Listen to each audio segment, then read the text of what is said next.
Do we feel like there's either side that, with how the lanes are set up at the moment, are going to be a little bit more favorable to come out on top with a slight advantage here? It just depends on how this first blood goes in my eyes, right? You're going to have a lot of damage being spammed out onto this top side of the map. Disruptor, not really one of those heroes that likes to go into something like the headdress, so you might be able to spam him out, but Insania, he's got the 2 sets of tangos to be able to start with, so he just realizes that he needs to constantly be putting pressure on, preventing DM and Hakoda from putting a lot of pressure onto Matumbaman, because, you know, like I was saying before, Ramses needs a good start. If Matu could stay a little bit ahead of the Razor, maybe the tempo is just going to be a bit too much. Yeah, always concerns with the lifestealer if you do get shoved out into the jungle. It's a hero that is very self-sufficient, unable to catch up too easily. We see pretty much every lane at the moment, just abilities being spammed out, trying to edge out that little victory here, trying to get the resources low on the other side. Big thing that I'm looking at is this level 2 at bottom. Yeah, Boxy's doing a really good job, but he's not going to have that freedom to consistently walk on forward, especially with the wave sitting underneath the tower. If he does this once Yamich is level 2, maybe you get that toss back and you're able to get that early kill. They might go now. Yeah, Zai just hit level 2, but they were just off the mark.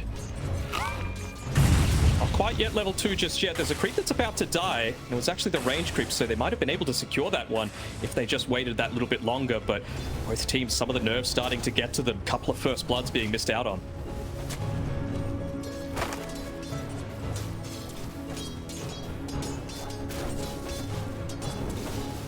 In mid-game, mid-lane rather, Mickey going up against GPK. Yeah, Pango, probably one of the better heroes to be able to lane against the Primal Beast. You've got plenty of abilities that allow you to soak up some damage. Once he levels up the Swashbuckle a little bit more, he's going to be able to be not so worried about the trample affecting him. Just be able to create that little bit of a gap. For me, for BP, they're just playing around these BKB timings, right? Then you suddenly don't really care about the kinetic field or the glimpse or the Pango roll. It's really just going to be quite heavily on the back of Boxy to be able to just use something like the cogs, like the hook shot, that don't care about the BKB to allow his team to be able to create that little bit of a gap and kite out those BKBs. So far, it looks like the lane's going pretty well from either side. Visage struggling at the moment on DM. This is a hero that can have some difficulties. I mean, level 1, very, very strong, but with the other levels in the lane, you can feel a little bit awkward here. So 9 last hits for DM. Insanya's done a very good job to continue to have the creep equilibrium. Oh, look at this. Look at this. Up top, GPK. He's already making the move. This is what we saw Topson do in T1 series. Yeah, and they scan out the movement entirely. He pushed the wave under the tower. They're going to look to position themselves really defensively. Look at the aggressive glyph. Matumbaman's in trouble. A glyph did not help out. GPK, nice attempt. It was a glimpse to try and send him away. The aggressive one from Virtus Pro, a great maneuver, even though the scan connected from Liquid. Yeah, they did almost everything right there on Liquid. Maybe just not able to pop that rage quite quickly enough. Didn't see if it was on cooldown or not, but that's a big win coming through from VP, especially giving it over to DM, like you were mentioning. Didn't have the greatest network in the laning phase. Actually top. Yeah, Matumbaman and Insania hit back instantly. Dakota will get a trade. It's a big kill though for at least Liquid to find, kind of stabilizing that previous death. Yeah, for sure. But you still get the experience. You're still up to level 3 now on DM. Of course, he's the one that's going to start to put a bit more pressure on. This is probably a much faster draft than that VP are used to playing, just because they don't have to contend with defending against Liquids. They can play the game much more on their tempo, I feel. We feel like a lot of the tempo is going to come out from GPK and then like early on until we get some of the timings out of DM. Yeah, absolutely. They also mentioned T-Panda during the panel that VP, they're a very stack-heavy lineup, and, well, Razor, one of the better heroes at being able to take those. You know, you stack up the jungle, even the Radiant one, you could take multiple stacks at the same time, accelerate your net worth, and look to pick up that early-ish BKB, because, yeah, like you were saying before, GPK, he's the one that's going to be rotating towards the Visage's lane, open up the map by taking some of those towers. It's going to come down to Liquid and how they can start to set up some of their wards to be able to scout out GPK. Already seen him try and make one move across the map, and closing on that level 6 is going to further enable that. They don't have the greatest wards at the moment. Liquid will need to consider shortly as well, and or even Virtus Pro as well, considering GPK has a bottle. So I think this next power rune, the first one of the game, is going to be a really big moment here in game 1.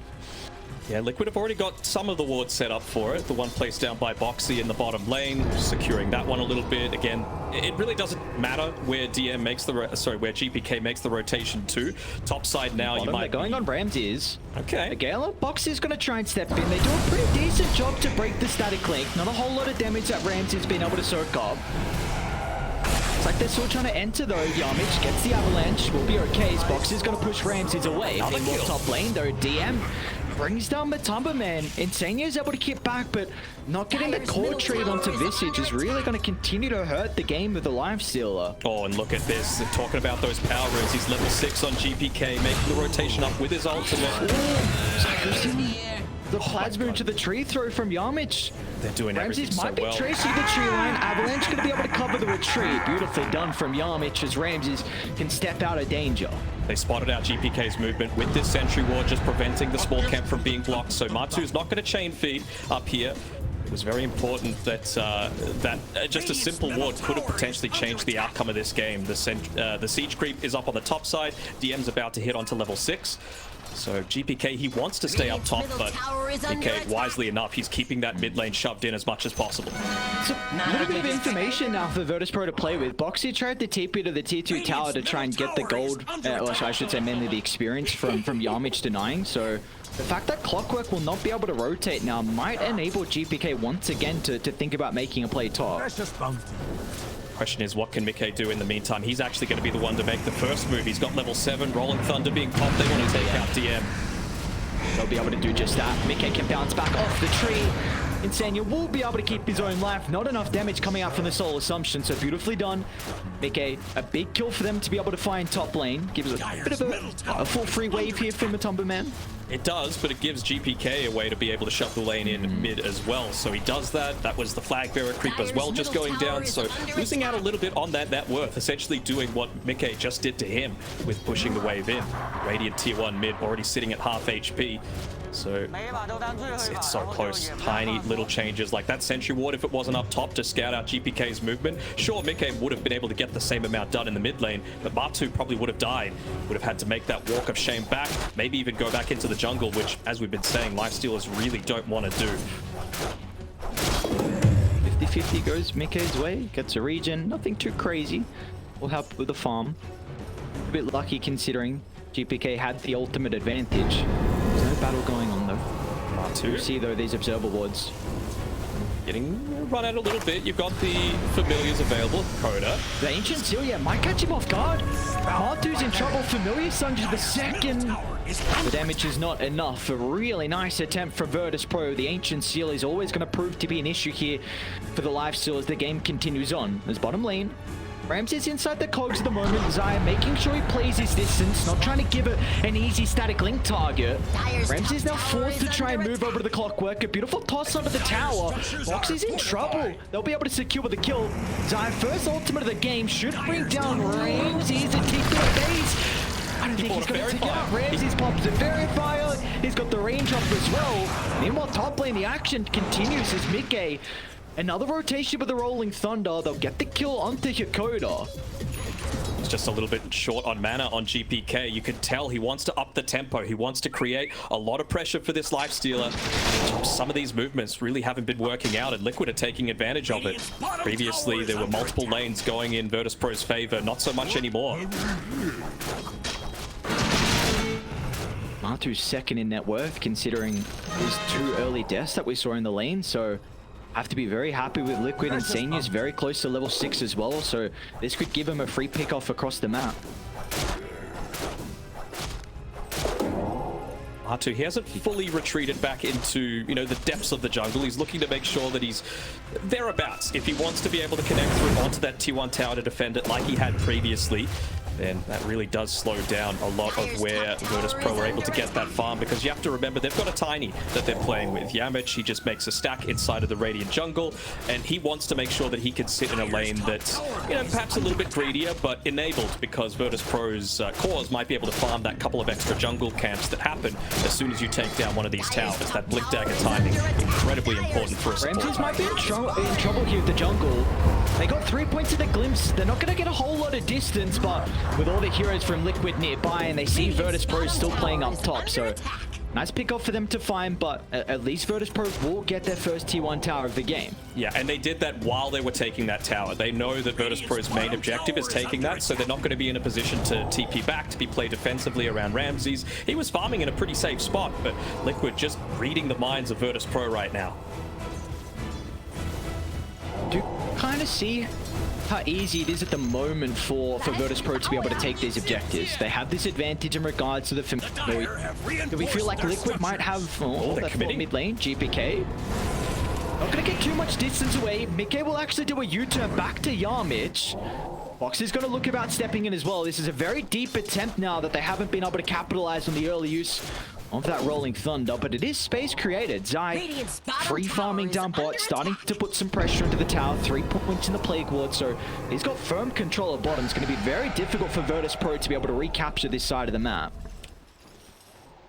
To their credit, though, they don't really need to. Like I was saying before, that tower going down top really does open up a few more areas of the map. You can see that Liquid, they've essentially sealed off all entrances into the Radiant jungle. So the bottom half of the map is all Liquid's right now. Zai's just going to sit there. He's going to farm a little bit more until he picks up that Wraith Pact. You've almost got the Diffusal Blade on the Pangolier as well. Even the Armlet on Matumbaman is going to come at a pretty similar timing. So in about 3 minutes or so, when it hits into that nighttime, expect Liquid to make their first move. And already Virtus.pro, this is their first move, but the level 6 is a big pick-off if they can find it. The Yamich is a little bit too far away. A lot of burst potential between the duo supports from Virtus.pro. They're going to be able to block off Insania. The backs up on the high ground, puts the Disruptor in an awkward position, so at least Virtus.pro will find one kill. They will, but it's not the one that they were wanting. They want to continue to pressure up Matu. He's been able to still, even being 5th or so on the net worth, he's a little bit ahead of Ramses. Alright, well DM, he's continuing to push up on this top side. They want to make sure that they can pause Liquid to make a lot of movements up towards this top side of the map if they need to. Doesn't seem like they're going to take the bait though. Matu makes the TP, still wants to be the one sitting around here, and Yamich, he's using this time to be able to be a little bit greedier, take some of that safe, relatively safe farm that they've got, because this doesn't feel kind of like what's happening on the bottom side with Zai, with the Plague Wards. Liquid really don't want to be venturing too far into their jungle. The kill threat for Virtus.pro is way too high. See what Liquid can do. Smoke is 3. Yamich has got some great positioning. Smoke's gonna pop, and they'll see the Tiny. Not the hero they want to bring down to start, and in fact, Virtus.pro want to take the team fight. They're going to toss Boxy into the middle, taking a lot of damage at the moment for the Clockwork. They haven't secured the kill just yet, but the Soul Assumption finally enough to bring him down. In the end, a 1-for-1, but Liquid do commit multiple ultimates, but in the end, Mickey will still be able to catch up as well with a maxed out shield crash, enough burst to be able to bring down the duo support from Virtus.pro. And again, look at what happened across the map. Hold that thought is top lane, Matu. Rage back up in a couple of seconds. The rest of the team is starting to connect. And the ultimates will use fire. Virtus.pro, they should be okay. Looks like they'll be able to back off. Yeah, even without that ultimate, Insania, still a few seconds left on the glimpse. They're going to potentially look to keep chasing, but you got to be careful about going into these choke points. That's the Diffusal available, but look at this by Zai. He's moved away from the bottom lane, went into mid, took the tower. Now suddenly the map is a little bit more open for Liquid to play with. That's another power rune secured as well for Mickey. Feels like he's gotten every single power rune, and they're going to look to use it instantly onto Yakoda. And one big advantage that Radiant are playing with at the moment as a whole, again, look at Liquid, they're not done. Yamich looks to enter the lane. He's trying to get a little bit of farm to work towards the Blink Dagger. They see Ramses as well. Zai, if required, might have to drop the ultimate, but Mickey, he's got his own Rolling Thunder to be able to catch back up. Near the high ground to bounce back and forth. It's not even required for the second stun. It's Liquid go from one kill to the next. They're building up quite the lead here. They are indeed. DM still doing his best to continue the pressure up top, to make sure that he's got eyes on the minimap at all times, preventing any of these gank attempts to connect. But look at this, Insania, Boxy, the support duo. They saw, I don't think they saw the courier path, but they're going to see it on the way back. Be able to connect through onto DM. They realize he is the one creating the only tempo this game. TP's coming up, nice scan, being able to catch out perhaps anyone else that's sticking by. Oh, no! Alright, I'll get the static storm down at least. A little bit awkward with a hook shot, but there's no way for DM to make it out, so it'll still end up going down nonetheless, even with a little bit of miscommunication. A little bit of extra gold for Insania as well. We've seen how important those disruptors, if they can get it to their Aghanim Scepter, can be. So he's been involved in a fair few kills so far, able to secure that familiar. Looking pretty decent so far for the man. Of course, very important for him to get into the 4-star for this game, though, just to be able to get that extra distance away from the Razor, the Mystic Flare, the Primal Beast. Movement is key for Liquid. Holy. Radiant's top tower is under attack. They're trying to bait out Ramses. Look at the support duo on VP this time. They're like, well, you could make a play on one of our cores. We could try and do the same, but Liquid, they don't take it. Realize that there've been a few too many heroes off the map for too long, so just going to sit back, relax, let us play our timing. We've got the diffusal blade. Now we can make out. The first bomb, they see Ramses. Ancient Seal's going to buy him some time, and Matumbaman's going to continue to move on forward. They've got the vision for the glimpse to cancel the TP. And now Ramses, he's going to be caught out. No escape for the Razor. The prize target once again for Liquid, as they're going to continue to slow down the game from Virtus Pro. Immediately the line's drawn on the map as well, saying, look, I might have died, but they committed a lot to be able to make that happen. Rolling Thunder coming through, Infest Bomb not available anymore. And would you have a look at this? Look how early he bought the Aghanim Shard as well. The Lifestealer, open wounds, already picked up here. He wants to be able to go man mode against these heroes like the Razor, for example, and still actually do something against a lot of that damage that might be static linked off. I think this is the second time I've seen Matu do this now. I think when we casted their previous series, might have been back in the group stages where he went for the Ag Shard very early on. So interesting to see kind of the development of Lifestealer's item build as the meta goes on. Yamich, they might dive him. Yeah, Zai with the backstab. This is a big thing, man. The fact that Virtus Pro were getting no kills on their duo support, like this is both Tiny and Sky really rely on getting these kills. You are high burst magic damage heroes, and if you can't blow the supports up, if you can't get towards the blink, it's really going to hinder VP's game. Yeah, top lane. Roxy gets the hook shot. Be careful with the fold as well. Virtus Pro to have multiple members nearby as GPK just assassinates the backline, and DM is okay. Protected with the raid back. The damage mitigation is proving to be an issue for Liquid. Can they finally deal with it? Looks like that's going to be the case, but the Mystic Flare not enabling Virtus Pro to turn it around, so they need to cut their losses as GPK is going to dive out of the area. DM will not have the same capability, however, so in the end, a 2 for 2, Virtus Pro to at least get 2 supports, but it still comes at a cost. Yeah, I think that's actually a pretty big win for Liquid as well. Not just necessarily because of that core and support trade, but Yamich, he thought that fight was going to go on a little bit longer, so he commits his TP onto the tier 1 top. There was, I believe, 2 waves hitting into the tier 2 bottom at the time, and if he went down there instead, he would have been able to spend that time farming up the remaining parts of his Blink Dagger. He might still be able to with this, but you mentioned before that they've got this kill support duo with Yamich as well as Hakoda. That Blink Dagger is a big part of that. I think as the game goes on, it's going to really prove to be an issue with this Wraith pack. We'll just see how tanky DM is in through that little skirmish there. And I mean, he's even got the hood working on the pipe next item as well. So Liquid may have some difficulties with being able to blow off the Visage. And I think this is probably the big timing key now for BP. They've got double BKB, really the first item now completed on Ramses. Radiant's top tower is under attack. You indeed. You still got to wait for Yamich though. You're not ready. You might have to give up this tower, and let them saying, well, they're not defending this tier 1. They certainly have the capabilities to. There has to be a reason. They're not quite ready to fight. Let's just go straight on to Roche. And I actually quite like this play. Radiant's top tower is under attack. I'm not sure if they have confirmation prior, but they now know that Ramses has BKB with that rocket flare. They also know exactly where VP are at the moment, even though they scan There'll be no contest. So a free first Roche going the way of Liquid. 5,000 net worth lead. Are we going to continue to see them play active across the map? They've got 16 kills, but can they get objectives with this Aegis? I think it's important for them to play active, but they got to play active onto the right heroes, right? You mentioned before that BKB on Ramses makes him a lot more tanky for a lot of these engagements happening, particularly coming through from Zai as well as Mickey. So if he's able to back away from that and cause them to go on perhaps the Primal Beast instead, then that's really going to enable some of that damage to come out from VP. We already see the observed ward from Liquid being able to scout out Hikoda. Trying to leave down the bottom side of the map. They might have seen him also place the ward as well if they were checking the inventory. We'll see if Liquid look to deward that afterwards, but that kill should give them firm control of this bottom side of the map. So the T2 tower will soon be under siege, and even mid is getting shoved out as well. So Liquid have a lot of room to make plays now. Yeah, while Liquid weren't showing on the map, you know, VP were doing the best that they could to try and get the most that they could out of the map with their farm, but they didn't lose any towers. You know, even the tier 1 mid still standing. Tier 1 on the bottom side of the map, and Matu, he's closing on his Desolator. So that was probably an area of weakness for them. Again.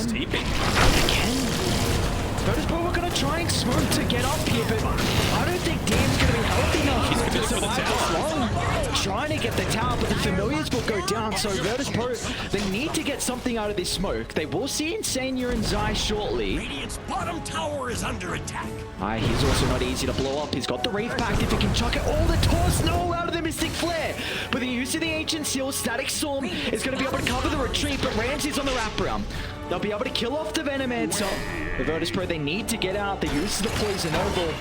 Not enabled him to stick around. It's Boxy. He's actually been able to catch out Ramses. And BKB won't protect him as the Cloak's not enabling him to run up the high ground, so he's going to have to go to the left instead. But it completely wasted BKB, and he'll still end up losing his life. That's the great thing about the open wounds, right? I was mentioning before how it's good to allow you to just stand and man fight against these Razor, Primal Beast, even the Tiny eventually with his great stat gain, but just the slow component. It means that you need to be so much more conscientious of when you're looking to pop that BKB. Oh, and the massive Pidus on Ramses as well. He's going to be kicking himself there. There's some slight errors that we usually don't see from this Virtus.pro team. Like that last fight in particular, the toss out of the Mystic Flare. The support duo in particular, Hakoda and Yamich, have always been good. The synergy between them, but something needs to click shortly. This game's starting to get out of hand, and maybe this could be the smoke.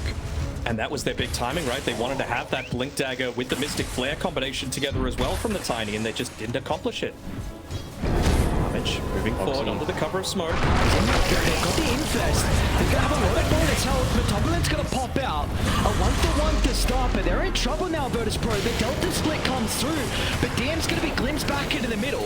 Matumbaman won't have a stun to be able to cancel the Visage TP, so Dam will be able to escape. Meanwhile, back up to the left side, Mickey, a solo use of the Rolling Thunder has been able to isolate Yamich on the Tiny. So Liquid in the end will be able to find two, but they've also caught out GPK. It's got a BKB to work with if required. They're going to drag it back into the Static Storm. There's not much GPK can do to play this one aggressively. It's going to try and trample away, but the bashes are there, making sure there will be no opportunity as Matumbaman can close the distance and get the right clicks going. It's just those little bit of things of coordination, right? He pops the BKB and runs away from Ramses that had commit forward with the Static Link. He wanted to be able to help out his teammate, but you can't do that if you're just going to instantly cause the link to break. That range on the open woods, it's kind of nutty. For VP, I think it needs to be a toss into Ancient Seal if they're really going to start the fight. Oh, yeah. They're somewhat rattled. Oh, there we go. Range is claimed.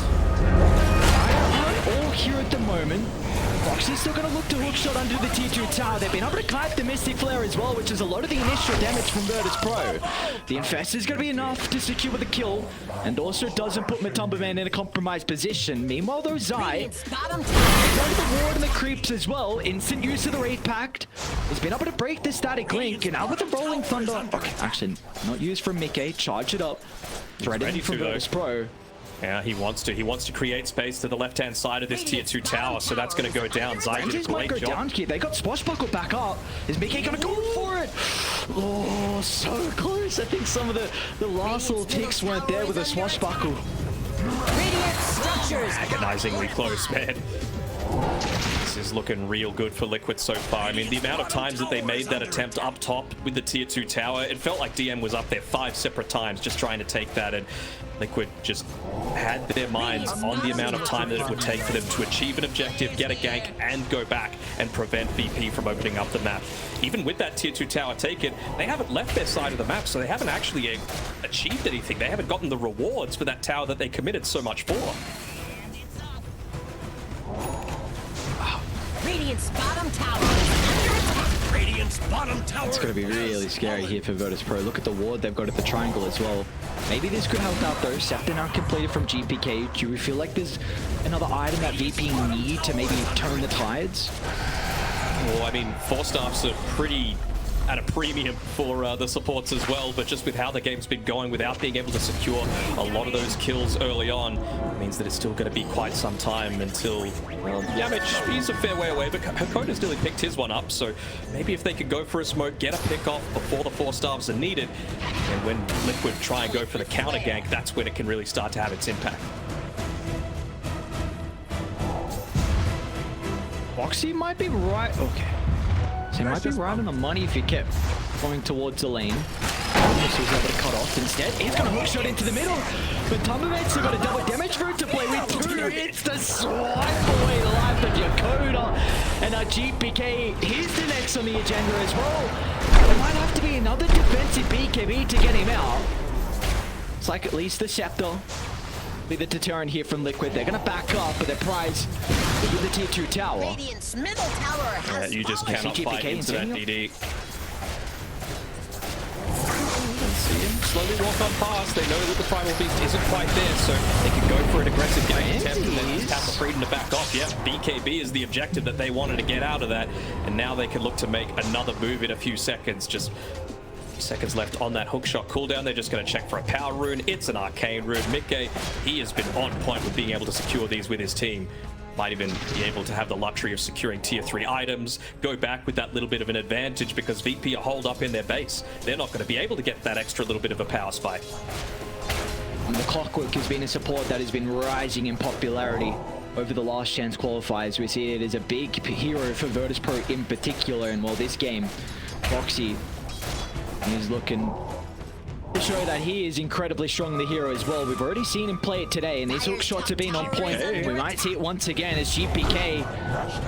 Kinetic fields? Oh, yeah, you can't charge out of that one, which has been unfortunate, so it's just waiting for the hook shot to cancel out the TP. Instantly, Boxy was there, was ready for the attempt. The high fives, well, he won't get any back as Mickey is godlike. He is indeed, and he's even got the basher as well, so even if Boxy wasn't there, they would have had the potential to be able to take out that key target again. These movements coming through from Liquid, this is TI caliber. This is what a lot of people in the past have criticized them for, crumbling under the weight of expectation, but really coming through for not only themselves, but their region as well. Secret already having qualified, and could we be seeing 2 Western European teams coming through the last chance qualifiers? I mean, both Insania, Boxy, and Mickey, they missed out on TI-10. They do not want to miss out on another TI, and with how Game 1 is looking at the moment, making sure that is not going to be the case. Insania is chilling. And all these 4 staffs, man, the supports are so farmed. Yeah, and look at this as well. Like, this seems like a bit of a, I don't want to call it an all-in play just yet. Normally, you buy the gem when you've got control over the map, maybe when you've got the Aegis as well, but Hakoda, he's gone back and said, look, I know I had enough gold for my 4 stuff. We need to be able to play around the map. I need to make sure that we get some vision back, because right now, we've got nothing. Is the advantage that Liquid have? You're playing with Rocket Flare, you're playing with goddamn Plague Wards. Just nothing they can do. Shoving up pretty easily with Swashbuckle as well. Yeah, and that's a beautiful call. Like, lanes are a very important way to gain vision. You see DMs trying to do that. Bottom with the familiars, Boxy and Marty are going to surround them. So, and just the read, yeah, you're trying to get these lanes in a position where maybe you can set up for a pickoff, but Virtus Pro, the 5-man smoke, they'll get nothing out of it. So maybe they can at least, and they will. They're going to drop a Observe Ward by the Roche. It will be up in 45 seconds. Let's see if they can take a fight around this area, but Dire are going to see them shortly. Might have even got the sense that DM had resummoned his familiars too, so even if he does have the buyback, which he does, will be the key target for them to look to try and go on if they can take away that Boxes are behind. Yamich gets the initiation over the static storm as well. Matumbaman's going to turn to deal with a tiny. They have stolen a decent amount of damage from Mickey's in the rolling thunder. A bounce back as well. They're going to try and target down Ramses, completely taking the Razor out of the team fight. He's surviving for the moment. They're going to turn to deal with DM, but the Visage just is unable to stay alive. Liquid are too far ahead, and Ramses will not be able to fight a way through the queue line. They just pulled back in the lane, and Virtus Pro have had enough as Liquid. You mentioned that this is a team, whenever they find their victories, they do it incredibly fast, and they've done it here once again. A 30-minute Game 1 victory in our last series of the Last Chance qualifiers. Very, very crisp, very clean. Matu, that's the face of someone that just lost a game, not just one. Although face palm, but no, they're looking